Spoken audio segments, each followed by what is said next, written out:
I've been doing this a long time, and I absolutely love it.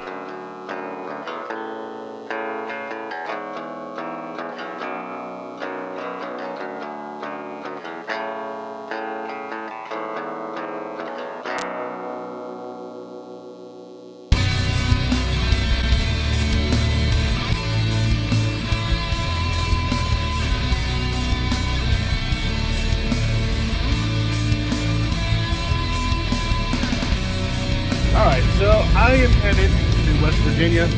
Gonna meet up with Dawn, gonna get something to eat, and head to our first location.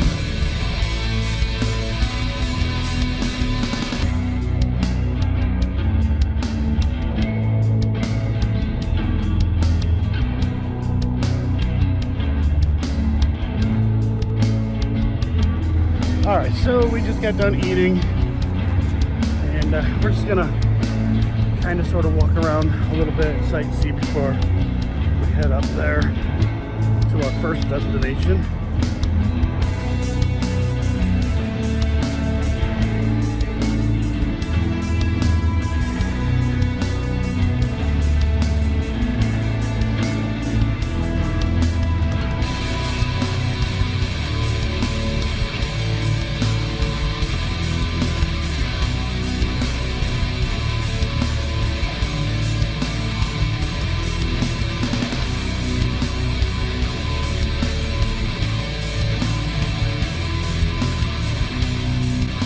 I'm fortunate enough to be able to travel all over the United States and go to some really cool locations.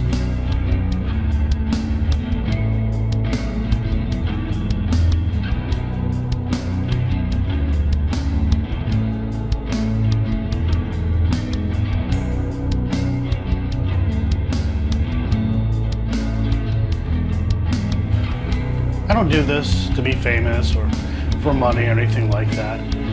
I do it because I love to do it. I love going out, investigating, checking out some new places, get to meet some cool people, and hopefully capture some pretty cool shit. And there are times where this place, dude, it's kicking, and then times where it's...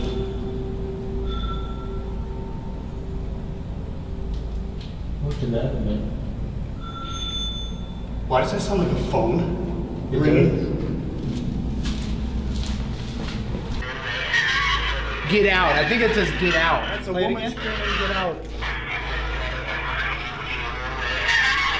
Jeez. That Just listen back. That was kind of long. I was watching. Yes, I heard it. Holy shit.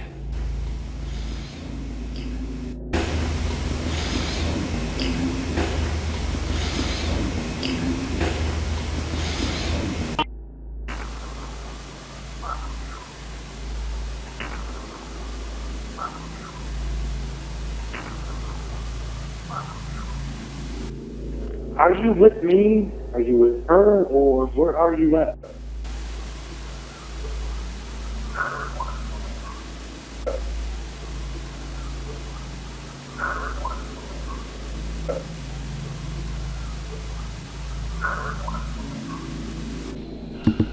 That's the heck was that? What was that? I told you. That's the sound I heard. That's the heck. That's the heck. That's the heck. Yeah, I heard that, definitely. That was loud. That's the exact same.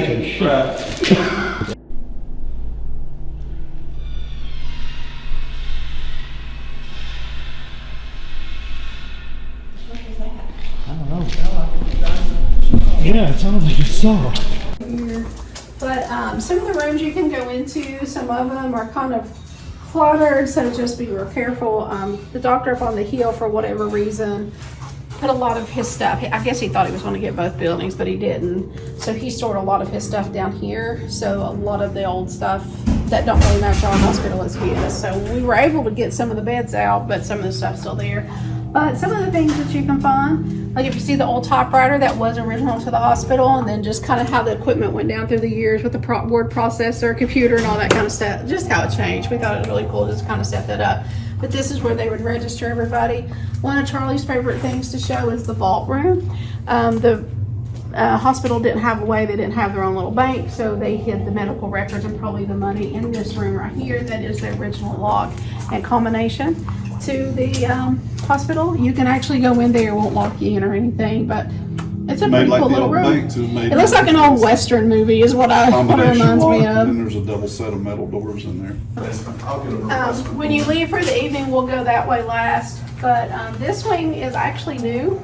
A lot of people didn't get to experience this the first 2 years we were open because we had so many beds and equipment staff, so we put it all down this way and kind of X'd off this. So you guys will have this floor to kind of explore. This was, it changed over the course of the years. It was the emergency room at one time, then it went to registration and staff, and then when it turned into a clinic, it was doctor's offices, and patients were treated here as well. If you see the big gray thing down at the bottom, anybody want to guess what that is? Looks like what they would have in a morgue. It was part of the original morgue cooler. It's a body cooler. After you pass away, that's where they would store you. I'm sure it's a pizza oven. A huge pizza oven. But it does belong in the basement. However, when the hospital closed and they turned it into a clinic, they moved it over to the basement of the nurses' college. But Charlie was able to, him and 3 guys in his truck, thankfully, pull that sucker out of the nurses' college and bring it here. But we can't get it back to the basement just yet, so it's kind of stuck on this floor. But you can open the drawers to it if you want to look into it. People have actually gotten in on the bottom one and just done their little investigations there. But this is all new, so we're anxious to see what gets captured down this way. So, How I got in the paranormal. Long story short, lived in a home, it was haunted. I'll go ahead and say yes, it was a demonic haunting. Very psychological, from time to time physical, but for the most part, for me anyways, it was very psychological. It took a little bit of time to get rid of whatever was in our house. Somebody from a church came to the house, I believe it was 3 times to get rid of it, and that was it. Through that whole ordeal, I was terrified. I was terrified of the paranormal. If somebody said ghost, nope, don't want anything to do with it. A lot of that had to do with my grandmother. My grandmother was, she was a Bible thumper. She didn't exactly help alleviate any kind of fear I had in me regarding anything paranormal. She would always say, ghosts aren't real, it's the devil, here's all these things that the devil can do. Really made the devil seem very powerful. But then she'd say, but there's Jesus. Holy poop on a stick. Puny son of Jehovah, prepare to enter thy house of pain. Holy crap, dude! Satan is huge! Now that is a man who has eaten a lot of beef. We'll just say that didn't exactly put my mind at ease. So I was terrified of anything paranormal. So during the weekend, right around fall, a friend of mine, Bill, and I, we were at a restaurant. That's where all the kids went to hang out at. This restaurant was giving away free coffee. You didn't have to order anything, go in, get free coffee. So we took advantage of that. While we were in the restaurant, my buddy Bill, he was kind of popping some jokes at me, kind of making fun of the house being haunted and things like that. In the booth behind us, there was this paranormal team. I had no idea these kind of paranormal teams existed at that point in time. I've heard of Ed and Lorraine Warren, I've seen things about Ed and Lorraine Warren, along with many others as well. They were only on TV. My buddy got up, went to go use the bathroom, but along the way he ran into some other friends and he was kind of talking to them a little bit, and this guy gets up from the booth behind us, starts asking me questions about the house. I'm like, I don't want to talk to you. I have no idea who the hell you are. Like, who are you?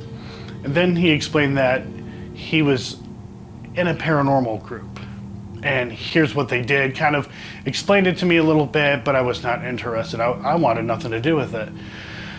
So he kind of said in such a way, and actually there was no kind of about it. He said, well, I tell you what, we'd like to hear more about it. It sounds very interesting. Maybe we can take you somewhere where you would be more open to talk about it. Wanted nothing to do with that. Nope, he said to me, well, we can take you to a place, that we've already investigated and deemed safe, and maybe that setting will be better for you. Not his exact words. Nope, wanted nothing to do with it. 2 weeks later, something like that, give or take, I was with my dad, we were at a gas station, and there he was. And he says, hey, you remember me? And I'm like, oh no, not this guy. I gotta get rid of him. My dad's in the gas station. He's actually talking to somebody at the gas station who works at the gas station's mechanic shop, whatever. So he says, hey, I tell you what, and he's laying out these deals. I'm like, I want to do this, I don't want to do this. My dad's going to be coming out here. I need to get rid of this guy. So I'm like, sure, okay, whatever. Give him my phone number. So like a week later, my dad tells me I got a phone call. I answer the phone. Well, it's Bill. I'm like, oh, great. He tells me, hey, we investigated this home. We'll come, we'll pick you up. We'll bring you over to this home. It's safe. Nothing's going to bother you there. And I'm like, okay, great. Gave him directions to the house. Now I had to figure out what was I going to tell my parents. Hey, Saturday I'll be spending the night at a friend's house. That's what I told them. And I went with them. I learned a little bit, but I didn't realize I was learning. And over time, I continued to learn things without actually realizing that I was learning. And then, boom, that was it. I investigated with them, and that was that. So just remember, wherever the elevator doors are, the steps are going to be right here. It's a little bit harder to see in the evening than it is right now because it's pretty light outside. But the second and third floor are laid out exactly the same, so you'll have a short wing and then you'll have a longer wing we'll take you to. But your base camp will be on the short wing of the second floor. So I'll let Charlie. So you have the short wing on this end, and then you have the longer wings. So, and there are a ton of rooms that you can go into. Second floor is kind of what I would call the most consistent floor as far as paranormal. It's where I had my first experience going past the room that he's getting ready to walk by. Picked up everything from shadow figures to knocks, banging, voices. Then you could hear people like on the third floor, stuff like that. This was also where I was born in this hospital, and Mom told me the second floor was where I was born. Her room was actually on the third floor, but the birthing area was down here at some point. So there's a little room back that way that looks like the nursery. So that's probably where it was located. And then when they turned it into a clinic, they kind of halved it off and made it 2 rooms. Right. Tanya and I did not do the graffiti and the writing. We can Yeah, probably the give you graffiti better. and the writing was on us, just so you know, we can spell. And the CPR dummies, I'm sure you saw them. Yeah. They mutilated them pretty well. This was patient rooms back in the day. Birthing, this is the floor I was born on. But obviously Probably you couldn't get a Charles gurney through these doors. These are hollow walls because they converted this to administrations and clinics and stuff. But everything else was as it was. The last room on your left down at the end of the hallway has a sound booth in it. It's one of those, and some doctors use them today. When they turn it into a clinic, they would put you in the sound booth little room and lock the door, put the headphones on, and the doctor would sit on the outside and do the sounds, and then you'd let him know if you could hear it or not. So that's still in there today. You can go in the sound booth. It won't lock. No. It shouldn't lock you in anyway, let's say. We've had some people tell us some tales. But we've had some issues with people saying that the temperature changes in there, smells, different smells in there and stuff like that. So that it's an odd floor, but it is patient admission rooms and was also where children were born. My life started here. There's a lot of activity on the second floor. Yeah. From those that stay here. But here lately, the third floor has been some hot reason, spot. Buggy's been hot. So I'm anxious to see And the what basement. floor is really hot for you guys. The So basement's always. it's different for everybody. But here, the third floor was quiet for so long, but then all of a sudden, bam. And again, laid out exactly the same. When you get to the top of the steps, you have the short wing, and then you have the longer wing. This is the wing that a lot of people like to come and spend a lot of time in because this was Mose Blackburn's wing. His room was the last room to your left. And that's the window he went out, and his death certificate is hanging by that window. And remember that. And the lobby wasn't there. Yeah, the lobby part where we were with the vending machines was not there in the 60s. Right. He landed on the side. It would have been a straight drop. Right.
Third floor over the years was everything from patient admission rooms to maternity, OBGYN, things like that.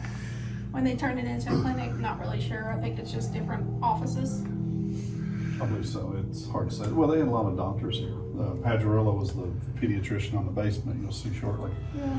They had cardiologists. They had every type of service for physicians who, like I said, drove business to the hospital upon them. Another story that I heard about Mose, though, was he may not have done it himself. That 1962. he Had some help. had some help. There is that story. Yeah, there's all It's out kinds there. of theories as to what really happened to him, but If you see those, tell them yeah, tell us. we're not Yeah. really sure. We've had different groups pick up different things, but we thought the death certificate was kind of odd because it could possibly be why he passed away, but we think it's unlikely because he passed away almost a month from the day we jumped. Some people believe that he was smothered. Some people believe that he heard voices and just tried to take his own life, that he had a mental health issue that they didn't know how to deal with, or that he was, hearing, voices and spirits and things telling him to do evil things. That's why he shot the officer, but none of us really know. There's so many different theories. Some of the pet peeves that I have in the paranormal lately, a lot of it is investigators or so-called investigators relying more on gear. There's no reason to rely on gear. It's not going to tell you anything. If a device goes off, makes a sound, lights up, whatever, it doesn't tell us anything. It just says, hey, something set me off.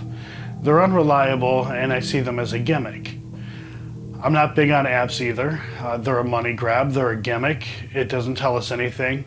I have done a lot of research into apps, seeing how they work, and either they're just random word generators or they have some other tricks going on with them. The other thing that drives me nuts in the field, specifically with YouTube, is the demonic panic.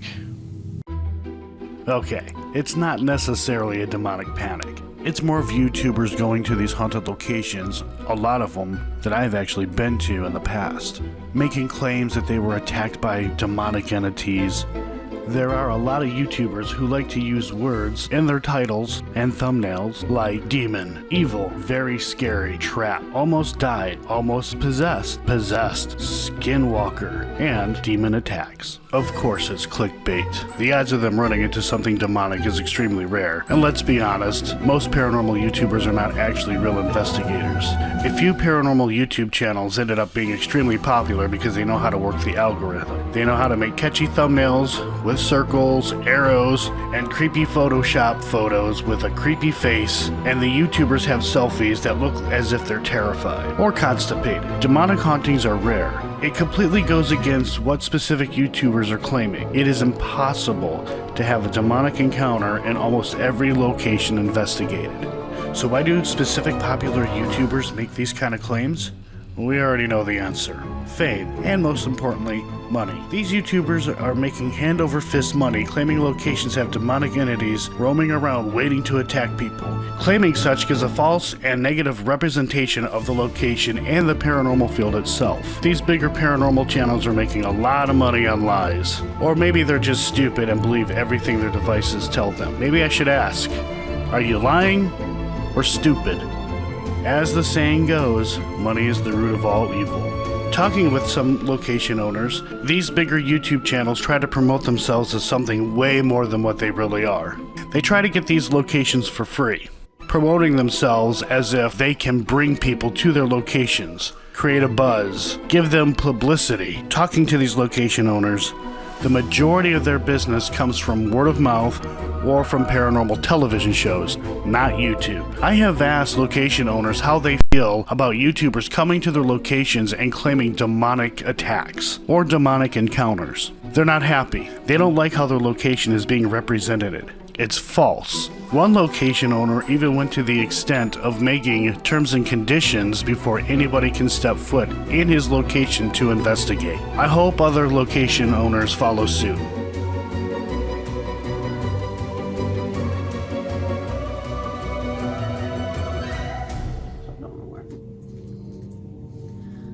But when they would do and perform the surgeries, back in the day, the hospital didn't have a way to kind of get rid of, what they would consider hazard material. So if you want to, they would, if a body part had to be amputated or if there was a stillborn child, the easiest way for them to dispose of it, and then I guess the healthiest way for them at the time, the 20s or 30s, was just to throw it in the incinerator room.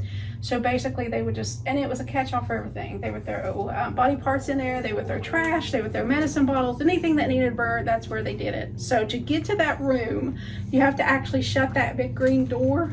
It's really strange, which we also found odd, because it's hidden behind the door.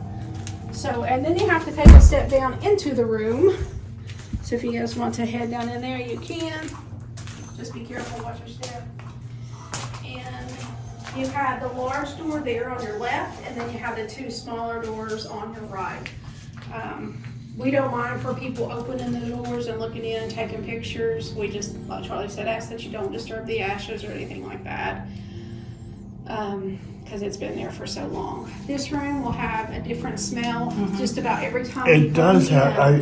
It will. Sometimes it just smells like a musty old basement. There's sometimes I've come down here and it really does smell like burnt body flesh. It smells like something burning. The other thing that's really weird about this room, smells, or not smells, but like one time I came in here and it smelled like men's cologne. It was just really strange. But the other thing that's really strange is the temperature. It can get really cold in here to where you can see your breath, and then it can get really hot to where you can't stand it anymore. So it's an odd room, kind of hidden if you're not careful with it. But just remember, if you come down here later on tonight when you're at the bottom of the steps, I want to step out. That smell it's really. Just honestly, remember, it's behind this door. So if you guys walk in here, Much better when you get out. yeah. Like immediately, you don't smell it anymore. I Like know, as soon as you step out. it's really strange, and it's different. It smells different. I know that. I mean, that just smells like burnt skin. This Yeah. one smells like the musty basement. That definitely. That smelled like burnt body flesh. Yeah, I know. I walked in one time and it really did smell like human flesh just being burnt, and it was really disgusting. And then I swear I came back the next day and it smelled like men's cologne. It was so strange. We couldn't figure it out. But then while we were doing tours, not every tour we do, we take people back there. It's a certain kind of tour. But one time I took a group back there, and it honestly was so cold, and this was like in the summer. You could see your breath coming. It was so cold. But then, a couple weeks later, we go back in there, and it'd be so hot you can't stand it. So it's a strange feeling back through here. I don't spend a lot of time in the incinerator room because it makes me kind of sad to think about who or what made me in there. But, it's been their home for 95 years, so we just kind of left them be and left them peaceful. But like I said, we don't mind even when we do the tours. We had a lady put her cell phone up in there and just kind of take pictures. She caught like 7 or 8 orbs, so it was really neat to see. But then, you know, we get some strange people who actually ask if they can take some of the ashes home. We're like, no. No. You know, I don't ever recommend you take anything home. So we were like, no, not going to do that. We'll give you a medicine bottle or something. We're not going to give the ashes. But the basement is my favorite. What the hell was that? But What did you kick yourself? Yeah, it did, actually. well, now Charlie's up above us. It sounded like it come from behind here. From the front. Yeah. Oh, okay. I was just saying, nobody should be back through there, but. I mean, it could have, I don't know, it could have been him, but it really sounded like something. That's, yep, okay, never mind. It was workers. Workers. Yeah. But it takes a whole different feel to at 1, 2 o'clock in the morning down here. So.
Smoke.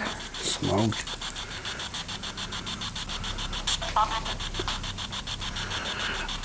What is your name? If you could go tell Dawn what your name is, that would be great.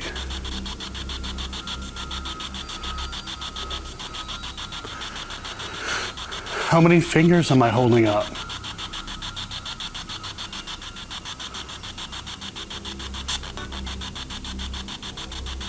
Speaking.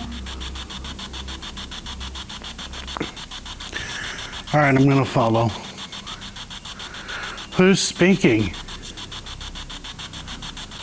Speaking. But who's speaking?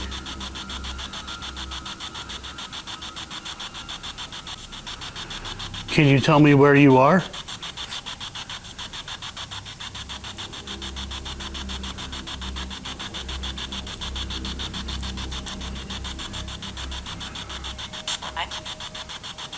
I heard something, but I couldn't make it out.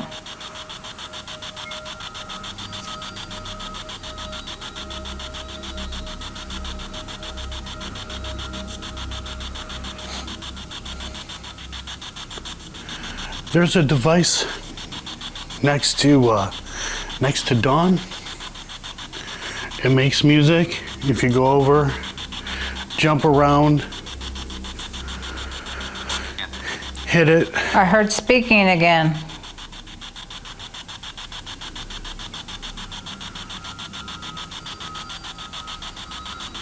Well, I'm trying to figure out who's speaking.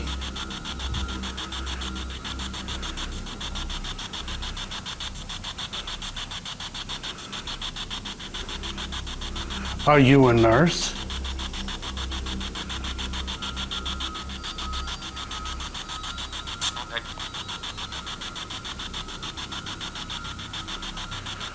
Are you a doctor?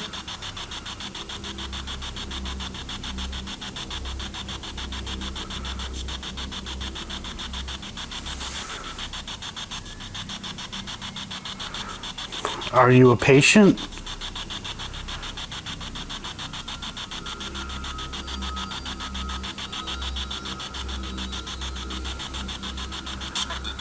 Something.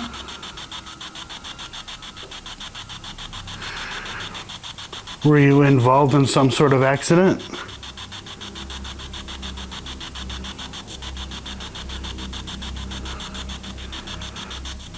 If you were involved in an accident, what kind of accident were you involved in?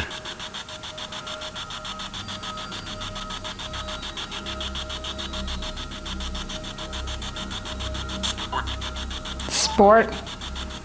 Sport. Not sure what that was. Okay. So just a simple yes or no. Was it a sports accident?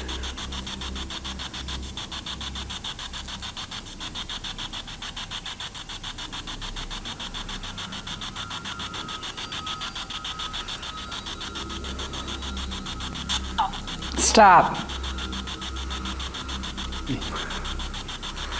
Stop what? I can't say for sure if we were communicating with anything or anyone. It just seemed very random, so we decided to try something else. Dawn and I are now going to try the Estes We're method just again, here to figure out who you except are. with an app called the AEVPS. We want to know you. We want to get to know you. So, knowing your name is going to be very important to us. I am Joe. That's Dawn in the chair. It's too loud. It's too loud. Can you tell me what's too loud?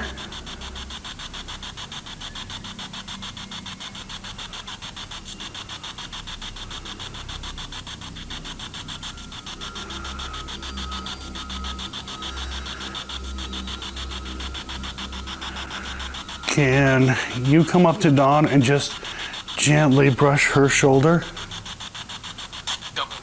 Don't.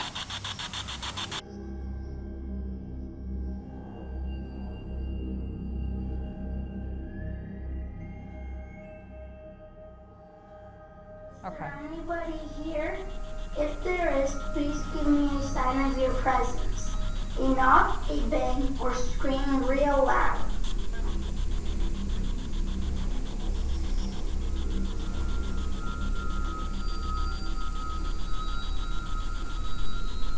How old are you?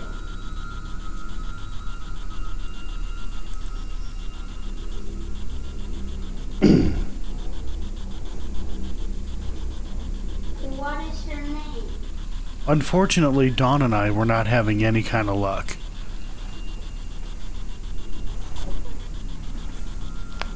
I thought I heard spoon. Are you a boy?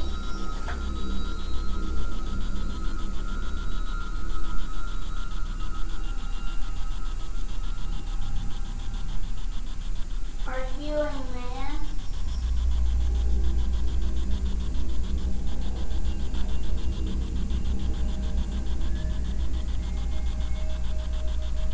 Are you a woman?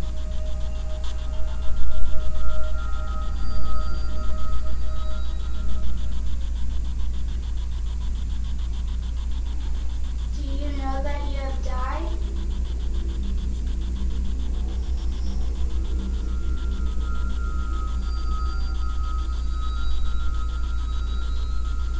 Did you die here? Okay. Well, this camera's not the best, but it's gonna have to do, so. Alright, so guys, the incinerator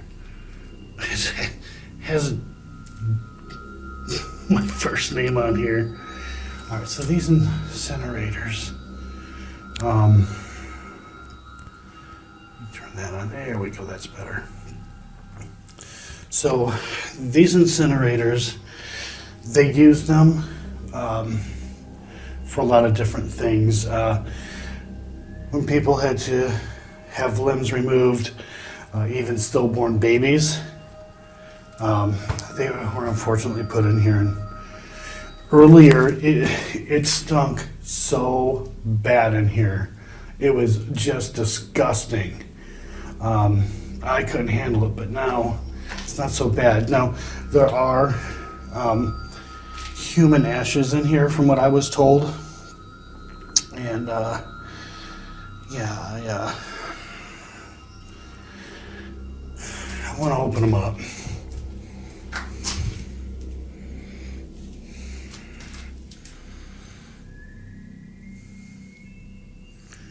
So I have some devices up here, you are more than welcome to talk into them. My name is Joe. Again, I'm going to continuously introduce myself.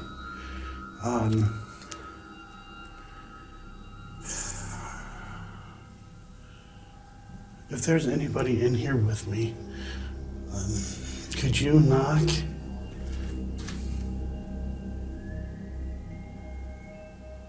Or make some sort of sound, let me know that you're here.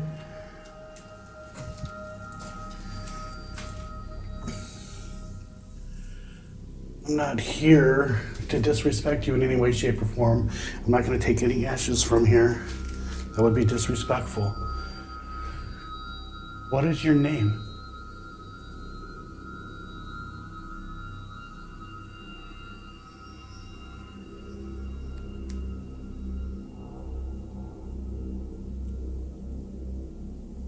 Is there anything that you want to say to me?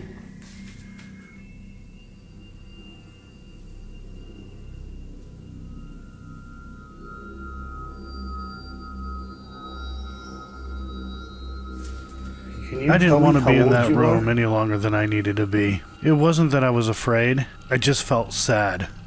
So far, investigating the basement, we didn't capture anything, not even EVPs. That's really all the questions I have for you. Can I ask a few? Yeah, absolutely. Go ahead. Were you a coal miner?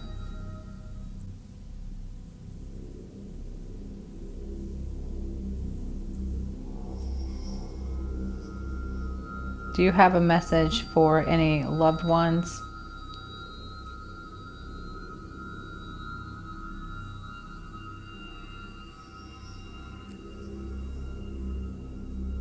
Is there a message you want to tell the doctors of how you were treated?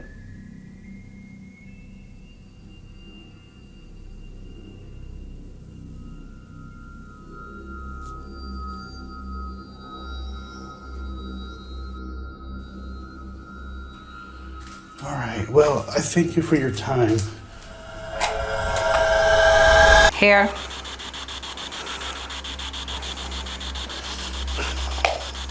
Who's here?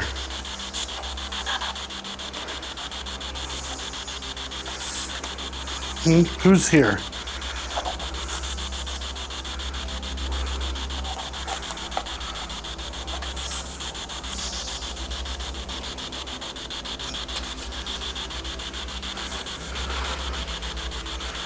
Who did you shoot?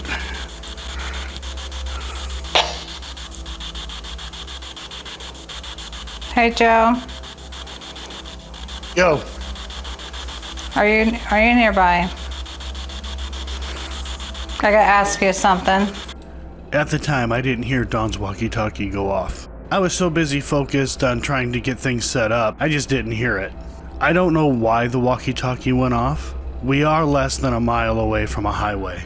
Don's walkie-talkies had never done that before. If you can come over here. Okay, sorry. Did you have like, like my walkie, and that like, doesn't sound like our walkies, but like, because I was married to an officer. Right. It sounded like a quick, like radio check, like a police officer where it's not like this walkie, it's a little different sound, like a static. Did something go off near me? Nope, nothing went off. Because I know what that sounds like. Okay, because remember he had them guarding him. Right. Okay, I don't know what I'm really hearing. There's not a whole lot, but okay, I'm back.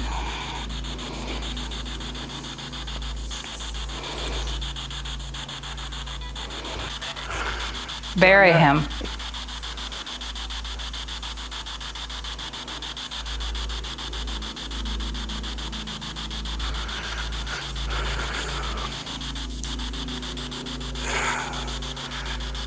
I just want a simple yes or no. And I'm not trying to be rude, I promise.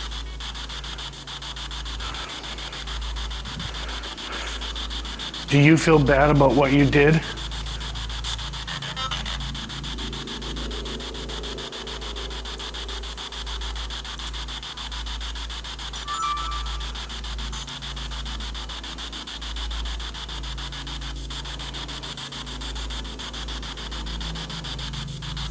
Do you feel bad about what you did, Mose? Come on, speak to me, buddy. If you can use that device, that'd be great. If you cannot, there's digital recorders. I thought I heard pig.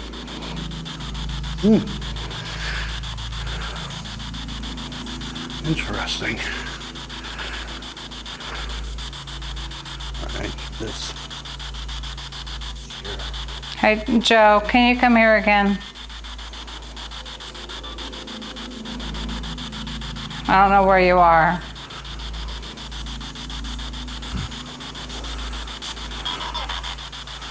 I don't know where you are. Oh, God. I gotta stop. Why? I just keep feeling like someone's running. And Well, I know I that's have the been claim. moving. No, I mean, it doesn't feel like walking. It feels like rushing up on and running. Like those like heavy, quick steps. And it's making me uncomfortable again. I was trying to do this and I was trying to just not think about things. I think I know too much, and where I was married to someone, it's hard for me. Dawn and I continued to investigate the third floor. It seemed like nothing was going on, and eventually we had to move on.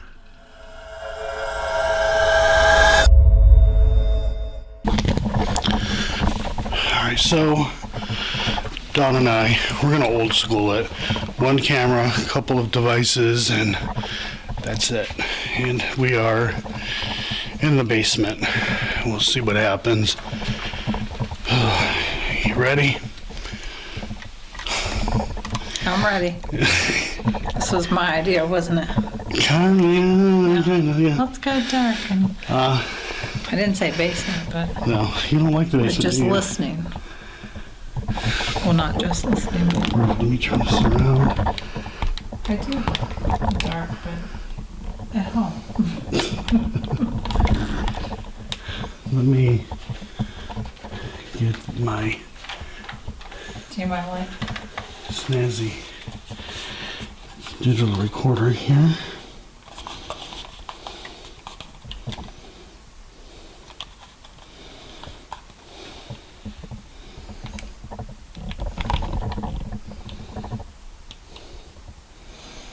And it is recording. I'm sure you're probably going to want to sit down. Do you want me to sit? If you want.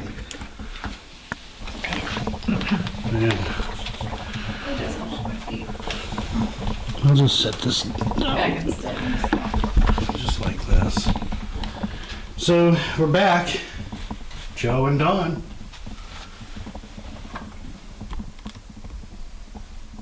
Are you okay with us being down here?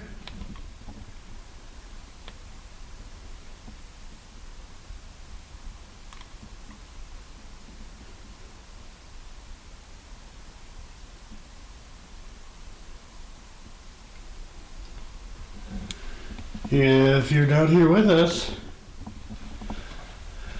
could you make a sound for us?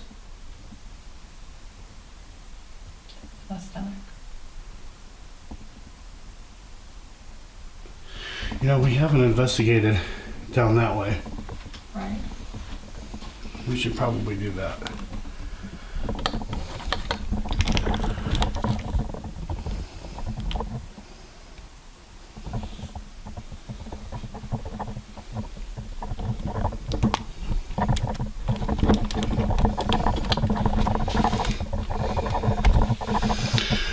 So, for the most part, it's been pretty quiet. Maybe a few things here and there, I don't know. But, yeah, overall it seems like it's been a very quiet night.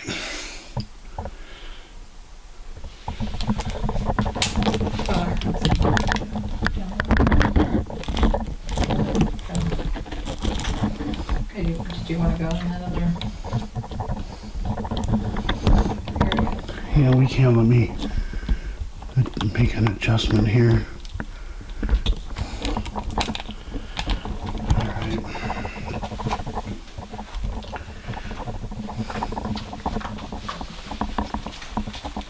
Did you make that sound? That's your pockets. No, that wasn't my pockets. That sounded like a chair. Oh, I didn't move. I didn't hear what you heard.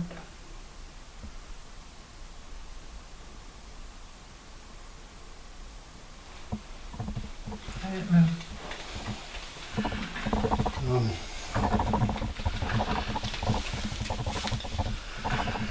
If you want to use your light so we can see through here, because we have those things that are hanging.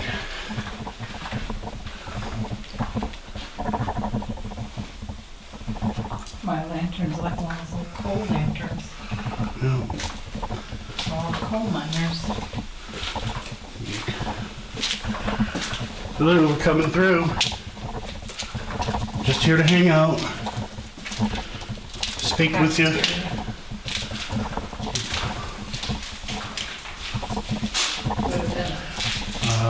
Recording beforehand, we are in the basement, but we were in one of the hallways. Right now, we are in the cafeteria. Hello. We're just here. Hang out, talk. Ask a couple of questions, no big deal. Setting this down.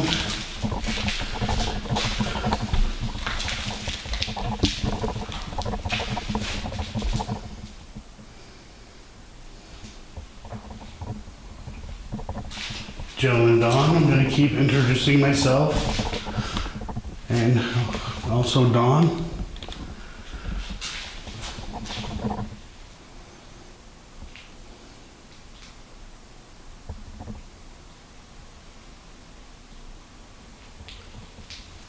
It's hard to imagine this is a cafeteria I know it. because it's all torn apart.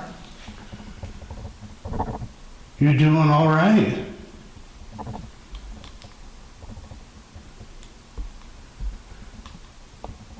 Do you need anything? If you do, please knock on something.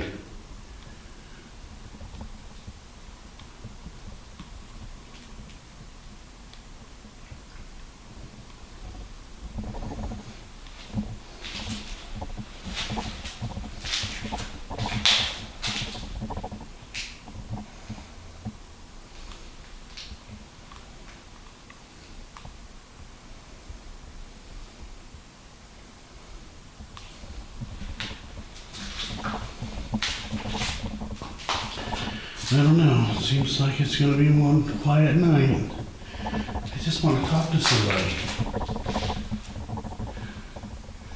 I've heard so much about you and this hospital. And nothing bad, nothing negative. I mean, it's a hospital, bad things do happen. But overall, this is a place where people came to get help, and a lot of help was given.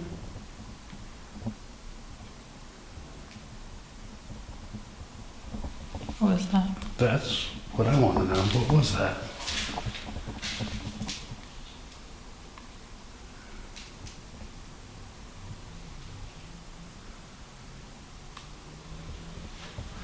I don't know if it to me sounded like walking above. What did you hear? I mean, I heard something, but I honestly can't describe it. Hopefully that recorder picked it up. No, my arm just had started to feel like a burning sensation. And again, I don't care about the whole scratchy thing. I'm sitting there holding it, but it was starting to feel like I caught it on something. I don't think you probably see it. If I turn my light on, can you look just to see if there's anything?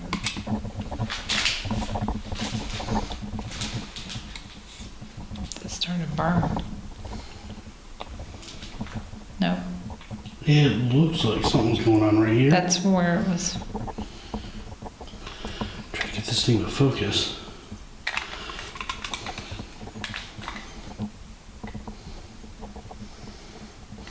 Yeah, it looks like right in here. Yeah. I can't see though.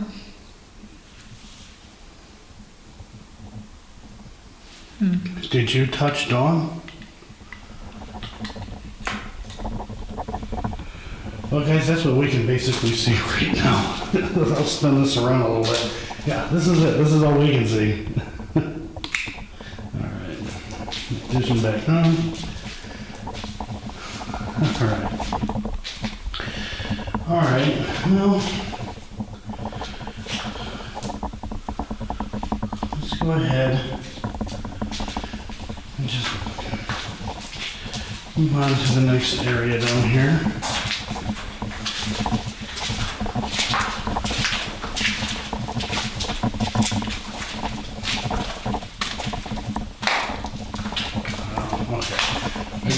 I got confused for a second. I thought we were already in that hallway.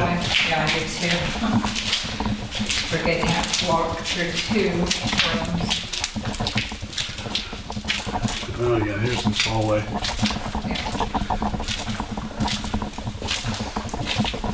It's a lot cooler over here.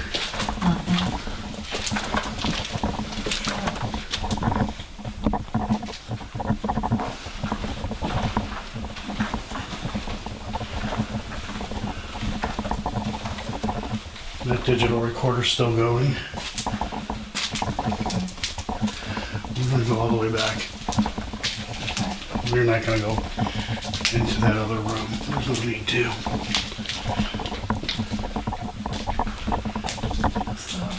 Workshop maintenance. Yep. Look for all these little things on the floor. Code on. Workshop maintenance. Hello? Oh, it's dark in here. Yeah, it is.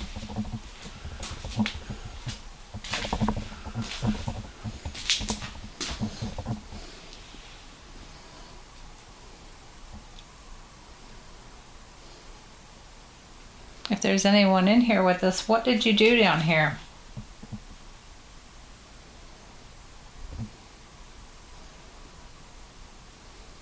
What was your job title?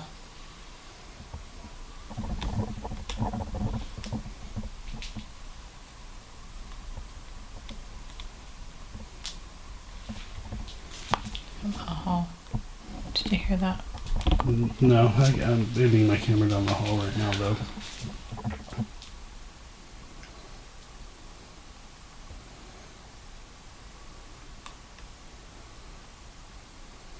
Was that you walking, making a noise?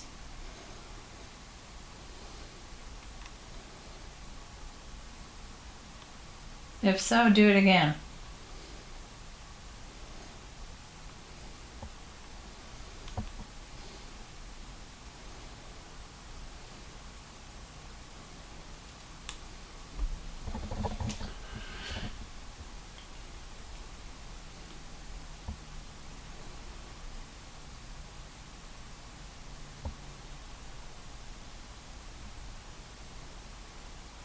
How many people are with us?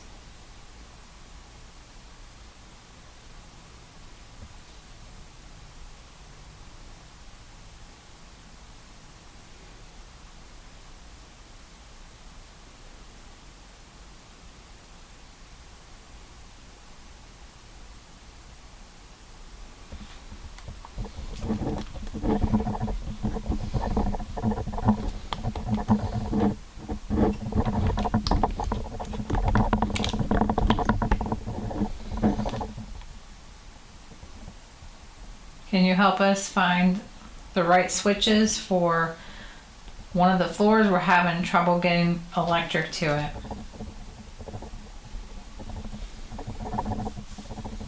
We need power to help patients.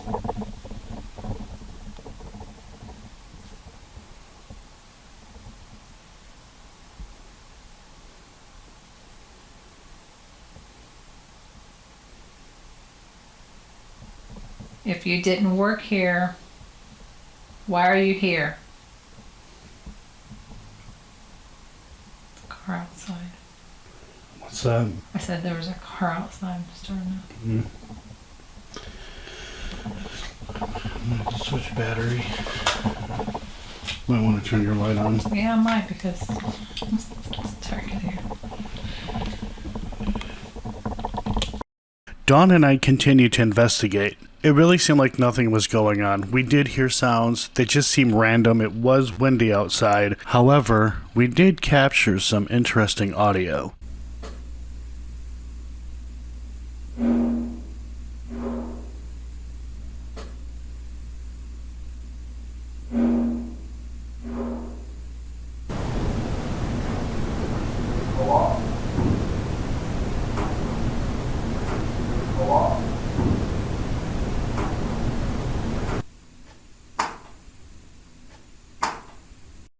Dawn and I plan on going back to the old hospital on College Hill in the future. I realize it seems like we didn't capture a whole lot, but that's normal. That's how the paranormal works. It doesn't happen on cue, and it doesn't happen when you want it. It always happens when you least expect it. There were things that I did leave out of this episode out of respect for family members who live in that area who have lost loved ones in that hospital. Before Dawn and I investigated, we met a man whose brother died inside the hospital. I did ask the man what his brother's name was, just in case his name came through, but I never once asked for his brother. What you see on bigger paranormal YouTube channels is mostly smoke and mirror. It's not real. They use editing tricks. They rely heavily on apps that are made for entertainment purposes only. This is also why it's important to have debunkers on YouTube. They help keep things in check. The reality is this: most paranormal channels are deceiving. Paranormal is a very rare occurrence. If you watch bigger paranormal YouTube channels, I take no issue with that. However, don't believe everything that they show you. Alright, Dawn has made it and wants to check out this place. So, that's what we're gonna do, and then next week, our next location. Holy crap, it's hot, it's rainy. All right, so we got done eating. Now Dawn wants to go to a brewery. I can't see Dawn, she's there, she's right there.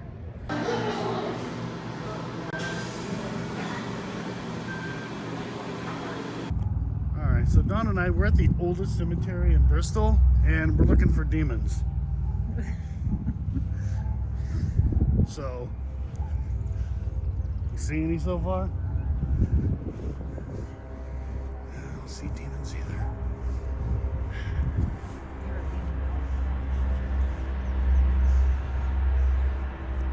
Continuing on, looking for demons.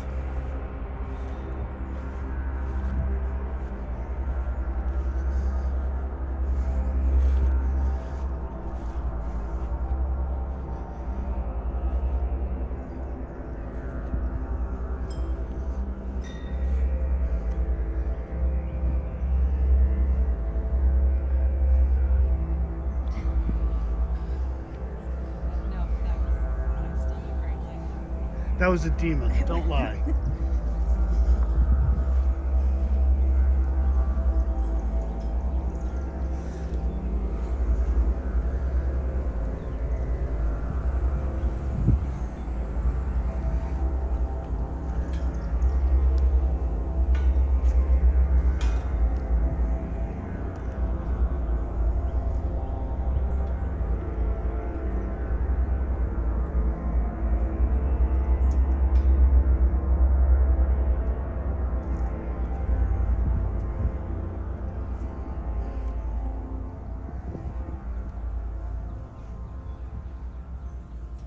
He was baptized on Halloween. Wow. And then here's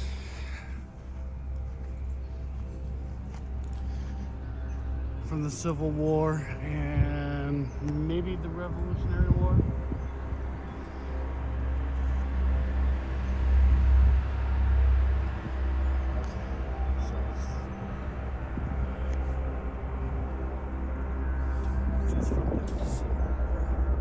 Confederates.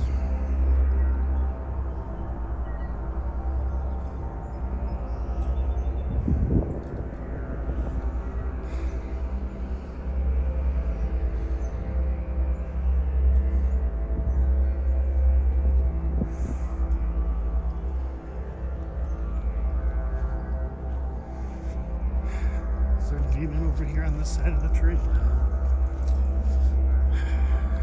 there's a demon dog. Demon dog. It's a hellhound for close.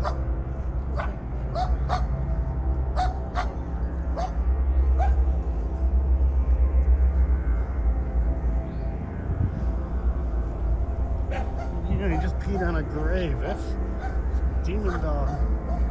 Dude, I hope somebody haunts you for peeing on the grave. Chase the dog.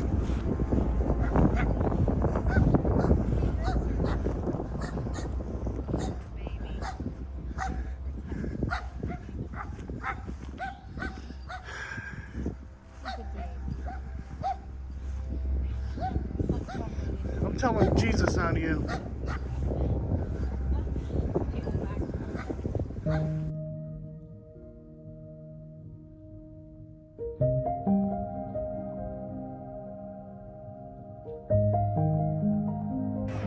So we're just moseying around. Got some thunder and lightning. Let's see what happens.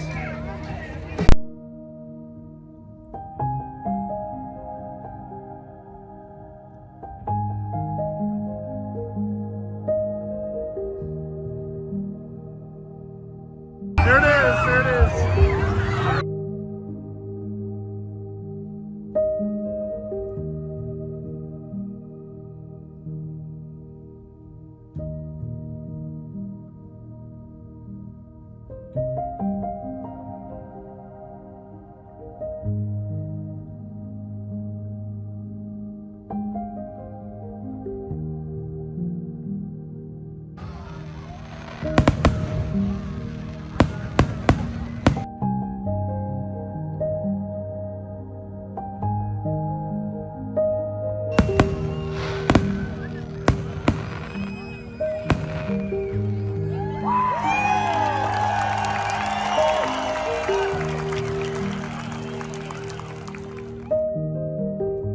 So we are in Abington, Virginia, and my hair's all over the place, and I thought I would show Dawn the Martha Washington Inn.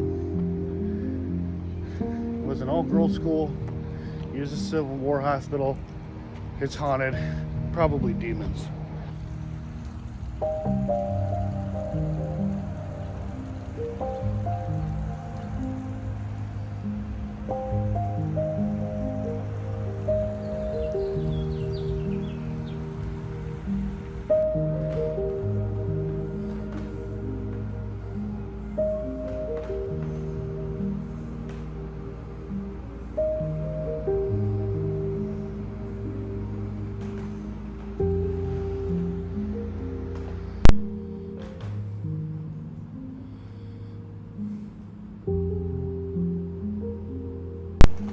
Let you guys hear how bad the floors are here. There's no avoiding it.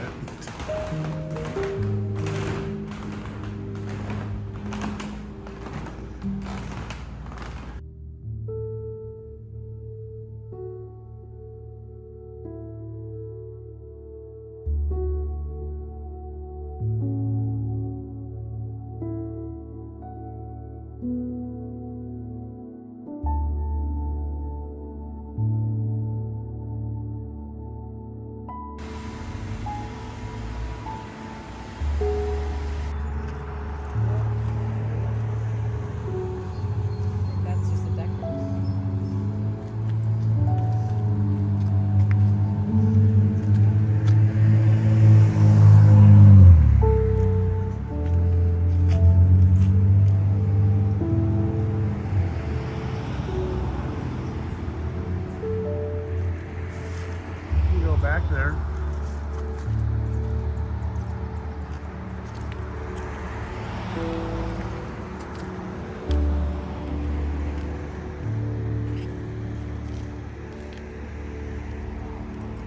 We are at a winery. Don wanted to come check it out, and it's like out in the middle of nowhere. If I hear banjo music, I'm running.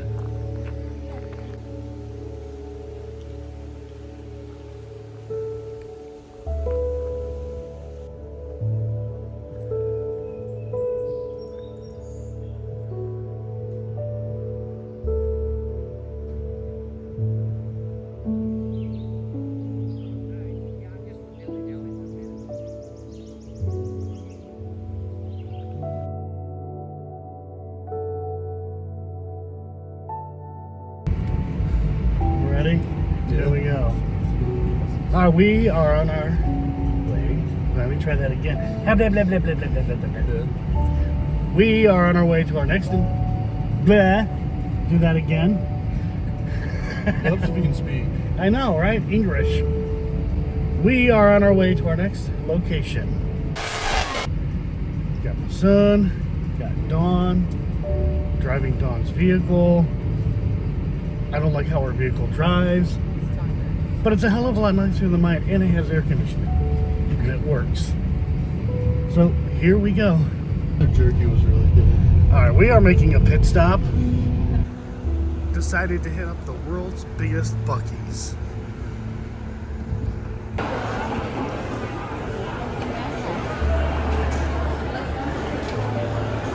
This is pretty damn big, yeah. Holy crap. Glorified gas station, jeez.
Down there. I thought I did too for a second on the right side. Right side? Yeah, I thought I saw something like real fast. Yeah, so did I. The old historic Harriman Hospital sat empty for about 10 years before paranormal investigator Ronnie D breathed new life into it.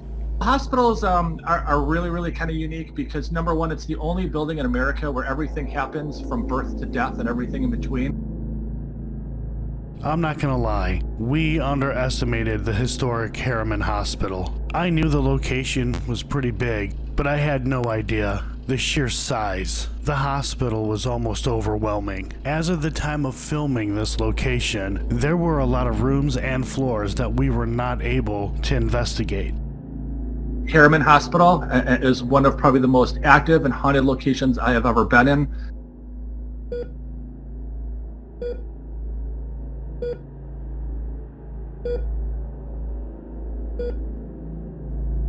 I have been doing this for about 20 years, and it's just amazing the amount of activity that's going on in that building.